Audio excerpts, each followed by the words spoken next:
Good morning, folks. Michelle Valancourt here in the greenhouse, Morel, Prince Edward Island. It's Wednesday, 30th of September. Just wanted to talk real quick about a couple things, a couple changes I've made. So as I was saying in the last video, one of the things I've been working towards is getting the system walk-away safe. And one of the problems I had was that under the configuration I had, it actually wasn't. The build I'm trying to go with is best described as a waterfall build.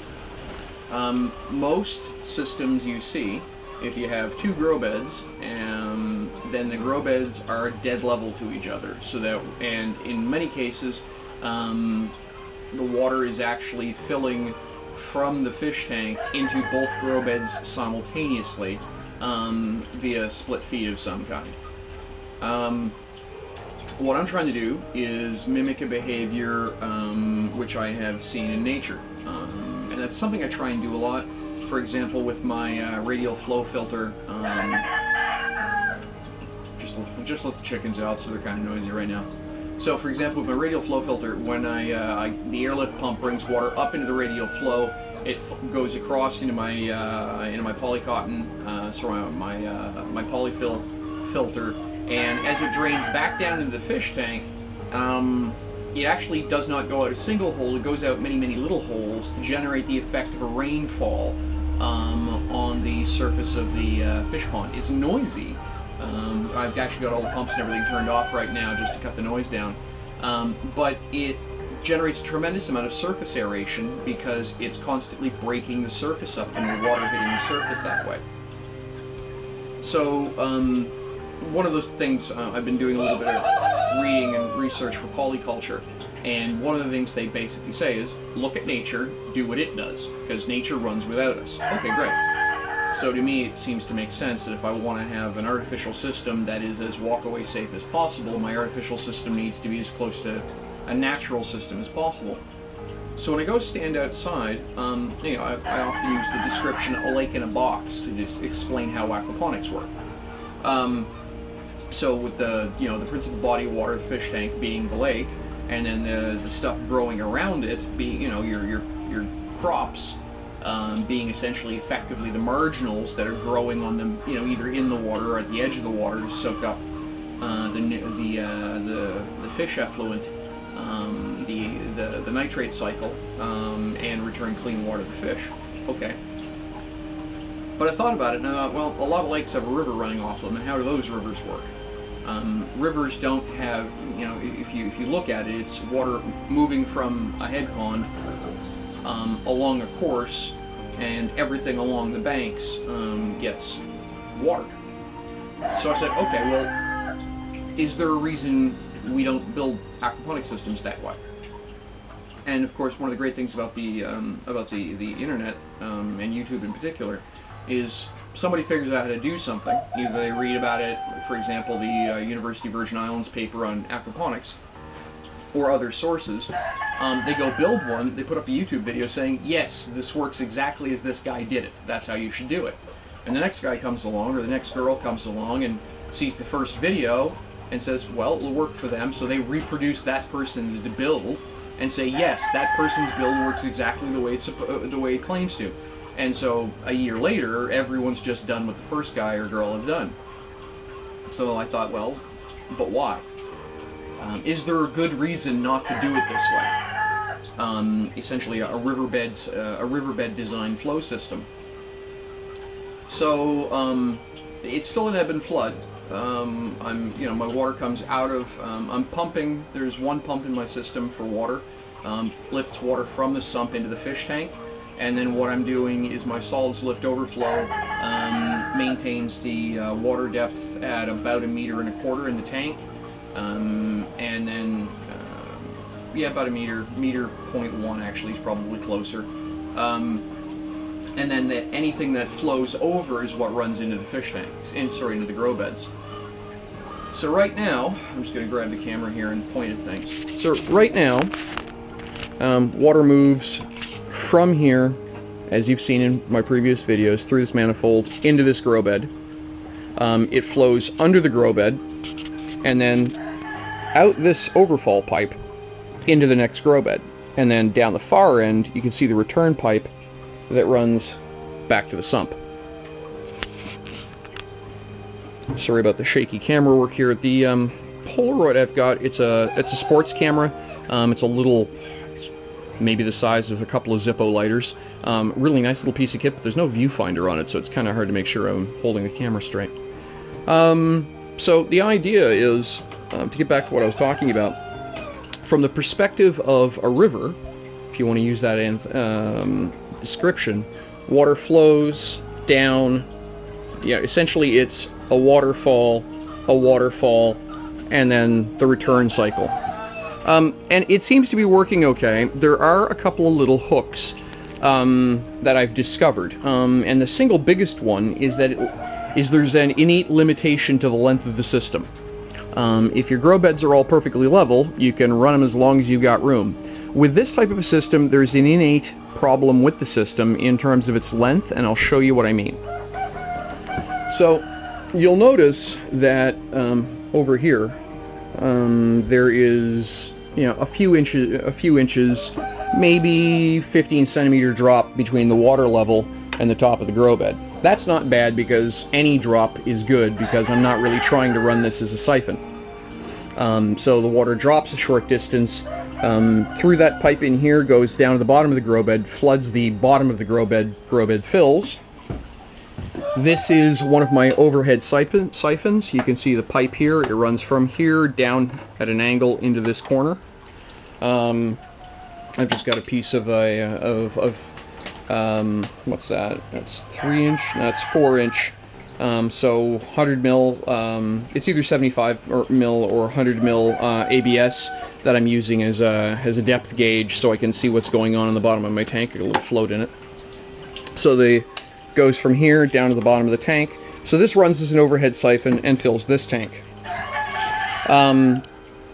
There is a problem in that I have to have this grow bed a minimum of half higher than half higher above gravel, the finished gravel level. Like eventually this whole thing is going to be filled with gravel. I'm still experimenting with the bucket and bucket system, so I haven't packed it full of gravel yet. But for example, you can see here, so the level of the hydrogen will be the level of the gravel in the system. And the reason for that is, it turns out that when you do an overhead siphon, something I've learned, is that the shorter of the ends, either here or here, is the maximum depth to which the system will siphon. So in other words, if this pipe was to end here, if this little piece was missing, okay, then this grow bed would only drain to there. That's a problem, because I need to get much more water than that out. So for this thing to run as I want it to, I have to be able to drop the bottom of this thing at least as deep as the other grow bed. So what happens is to do that right, you can see here I'm well below my flood line. This line here is the maximum water level. So what happens is if the power cuts out on this system, when this nozzle is underwater,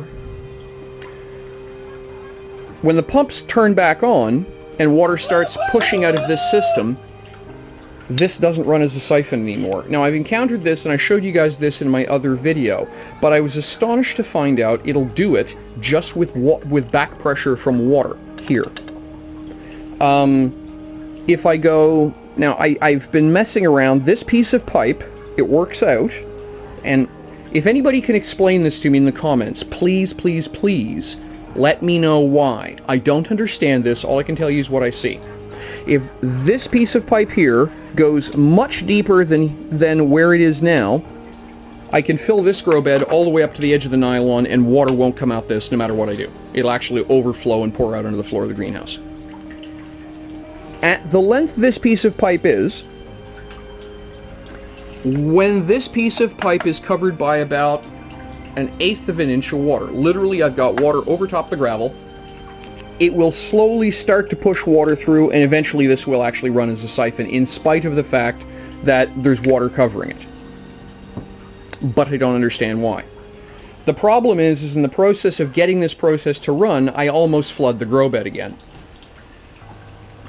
So, in a perfect world, this piece of pipe here would be above this water line, which means I would have to drop this grow bed another 6 inches to 15 centimeters, or 6 inches or 15 centimeters.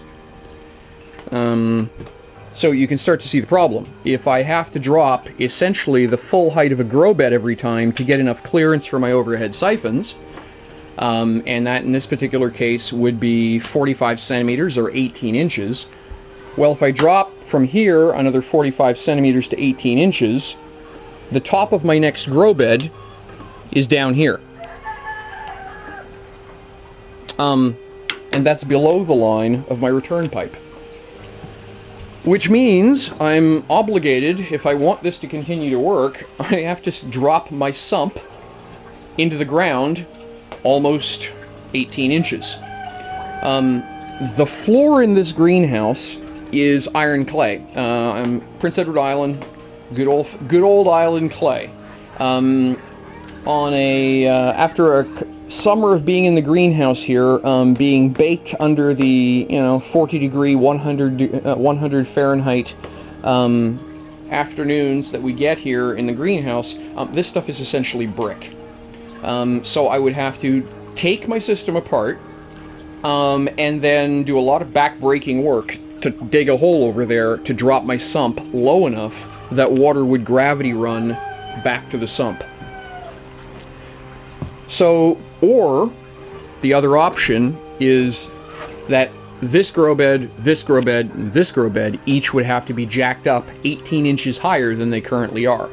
Now, it's already kind of hard to work with this because of how tall it is. I've got it sitting on a standard cinder block to give it give it a little bit of height. Yeah, so that's a problem. That is the single biggest problem, in fact, that I've found with this style of grow bed, is that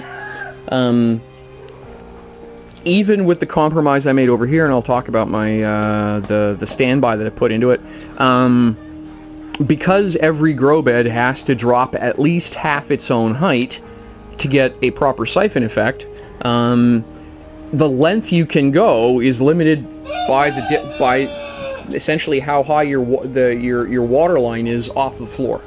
So either you jack the water tank high up in the air, or you start having to dig a hole at the other end. So that's the single biggest limitation.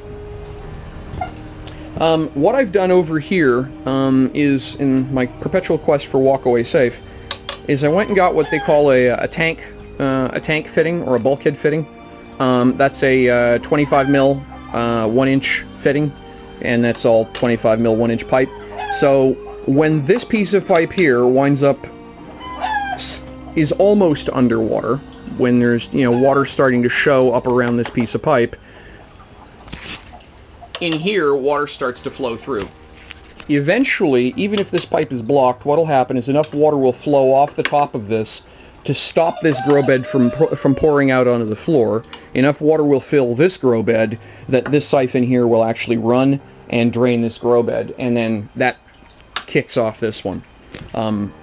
Curiously, as I say right now, through some process I don't quite understand, right now the length of this pipe is such that it's only, what, I would say 30, maybe 40 mils underwater, and 30 to 40 mils seems to be enough that when there's about 5 mils, quarter inch of water over top of this, that it will eventually start to run as a siphon, and then the whole bed will kick off. But in the meantime, this is actually running quite quickly for a span of 30 seconds to a minute, skimming off the extra water while this thing fights with the back pressure from the water over the pipe.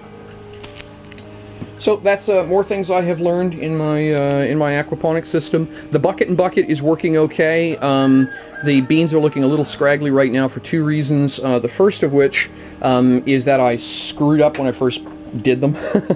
I was using K-cups and basically put put a dozen or so pieces of hydrogen into a K-cup, dropped a seed into it, and watered them, and they sprouted. And then real life ran away with me for a week, and they overgrew, were root bound, and were starving for almost a week before I had time to come back and actually get them into the aquaponics system. So they're all suffering from malnutrition, not because of the aquaponics, but because of the way I seeded them. Now that I've got the buckets and gravel in place, the next batch of beans I will just seed them right into the hydrogen. I won't bother with starters. But that's the reason they're looking kind of scraggly. In spite of that, actually getting some beans, which kind of makes me happy. Had some bees in here yesterday, I noticed, in amongst the marigolds. That's good to see. Took last night's supper. We had a really good vegetable soup. My wife, I pulled probably a 30 centimeter diameter colander worth of greens out of here, including the celery and the garlic chives out of here, and chopped all that up, and it went into the slow cooker with some Italian spicy sausage. Some chicken broth from last year's slaughter flock, we had a really good soup last night for supper. We have discovered that there is a small problem with the greens that come out of here. Nobody's used to how strong these greens taste. The celery is so peppery, it's yummy. But, yeah, not the stuff that you get out of it. It's not the taste you're expecting if you're used to store-bought celery. Now, what's interesting is that the celery here is actually the stalk off of a piece of store-bought. So what happened is when we bought a thing of celery from the store, chopped it all up, and the bottom 20 millipiece that everyone throws out, I threw into a glass of water and then put into the aquaponics. And so that's what I did with this one and that one. And the result taste that you get out of these, when they've got a full range of proper nutrition and lots of sun, lots of water, essentially ideal growing conditions, it is so peppery and so yummy. Completely different taste than what you're used to from the grocer. But even the bok choy here, the kale. It's such a rich taste compared to what we're used to out of the grocer that it's almost too strong. Chris says Chrissy, my sweetheart, says the celery is almost strong enough you'd call it a herb, as opposed to a vegetable in terms of its taste. But mixed into a vegetable soup like we did last night, fantastic stuff. So we are getting food out of this. It's nice. Haven't seen any real evidence of pests, but then I've done things. I've been, again, studying a little bit of permaculture. I've got marigolds planted around, which are also functioning as bee attractors. I've got mint up here in a pot. Over there, again, I've got some mint I've got a little bit of mint and some marigolds interspersed in amongst the production crops. So, generally speaking, trying to keep, trying to dissuade the bugs from taking up shop. We've also got an awful lot of spiders in here, which are doing a fantastic job of keeping the flappy content to a minimum. Alrighty, folks. So I just wanted to give you guys a quick update. Things I have learned, a couple of limitations I've come up with this particular design. I like it. I do like it a lot. If I had understood a little bit better, this piece of piping, which is my return pipe, I might have started out by just sucking it up and digging in the sump tank down the 18 inches, 45 centimeters that would be required for this to work a little bit better. But I'm sort of past the point of no return on that. Unless. So here's something that's going on is that I'm probably not going to be running the system over winter. I had really wanted to do that this year, and unfortunately, due to a problem with my rocket stove, and I'll explain that in a second, I'm looking at basically having to start all over again with the rocket stove. In knowledge and in learning, we talk about three kinds of things. There's what you do know, what you know you don't know, and what you do not know that you do not know. And I got bitten by something in the third category. Let me get my props here. So, this is not a fire brick. Except that it is what I built my rocket mass heater out of. So go check out my videos for the rocket mass heater. The thing works. I've got a series of blog posts on my website. Searching for 600 is the title of the series, talking about a lot of the lessons learned. But when I was doing my initial research, everyone was talking about build the system out of fire brick. It's just better. You get better performance, you get up to operating temperature faster, you get cleaner burns, you get hotter burns, all this good stuff. So I went down to the local hardware store and I told the fellow there, hey guy, I need fire brick. And he said, hey, these are fire bricks. And sold me $250 worth of fire bricks. The problem is these aren't fire bricks. They are what's called a split. A split is half a brick. So it's made of this, I mean, it is a fire brick. It's just that it's half a fire brick.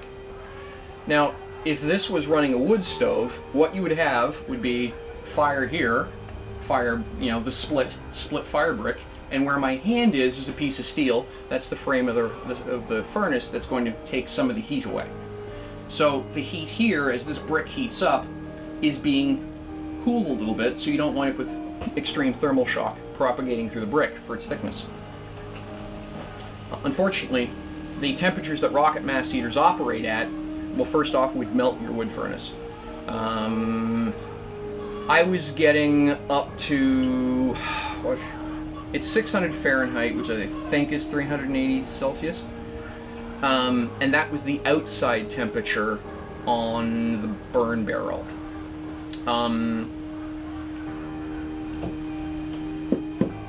This is what happens to splits at the temperatures that a rocket mass heater operates at. It shattered the brick. That gray stuff is thermal cement. It's used when you're fixing your wood furnace or your wood stove to glue the bricks into place so they don't move. It's good to 1200, which I think is 20, no, it's good to 1000. Could do 1000 Celsius, I think it is. I have to double check the numbers, but it's 2200 Fahrenheit is what this paste is good for. It fractured. So these bricks and the paste got over 2200 Fahrenheit. That's the kind of temperatures, like I say, which would eat your wood stove.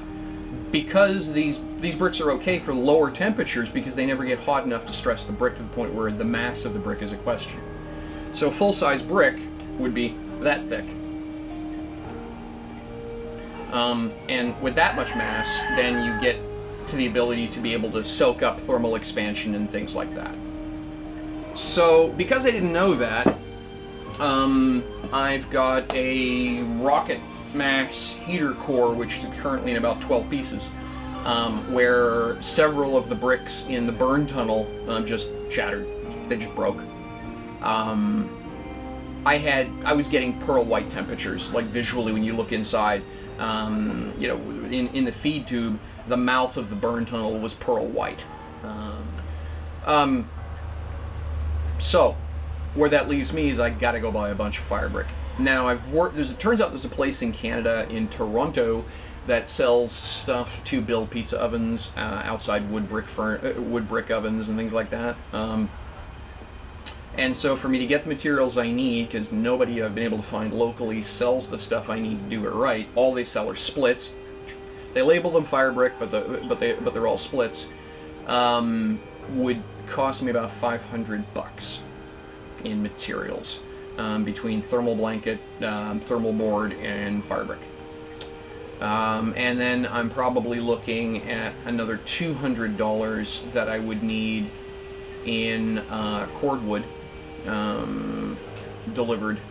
We don't own a wood lot, so I have to source my firewood. And so right now, the cheapest I can get a cord of wood is about, well, if I was to get lucky, I could get 3,000 pounds of wood, essentially a deuce and a half load, for about $150. If I have to buy actual honest, and that's slab wood. If I'm buying cord wood, Right now my best price is $200 a cord. I figure I would need 2 cords just to be sure I could get through the winter. Not a lot of insulation in the greenhouse, right? So I'm looking at somewhere between $400 and $700 in expenditures, depending which way the winds blow and which way the stars align. And I just can't afford that right now. So the most likely thing I'm going to do over winter is the first morning I come in and find a little bit of ice on either the sump or the fish tank will be to start shutting the whole system down. Before then, I'm going to start building an indoor system. I've got a good location in the basement in my pump room. That would be just perfect, and I'm probably going to build a smaller system that I can use to winter my greens in, winter the fish in, and then come next spring, in slow time over the span of next summer, spring-summer, buy all the bits and pieces I need to slowly rebuild the rocket mass heater, so that for next winter I'm in a position to run it. But this winter I'm just not seeing it happen. The finances just aren't going to line up. Just trying to think if there's anything else I want to talk about. I think that's it. So thanks very much for joining me here in the greenhouse, folks. I appreciate you guys following along. I do appreciate the comments and suggestions I get. I got a couple of I've gotten some private messages as well, people thanking me for what I've been doing and the help I've given them. That really feels good. Even had one fella send me a video of him him testing the system that my overhead siphon in his lab, as it were, and talking about how impressed he was with the performance of the design. So that makes me feel real good, and I'm glad I can help folks out. As always, if you like what you see, press the like button. It helps other folks who are interested in aquaponics find the video. And please stay tuned. Come on back. There's more coming.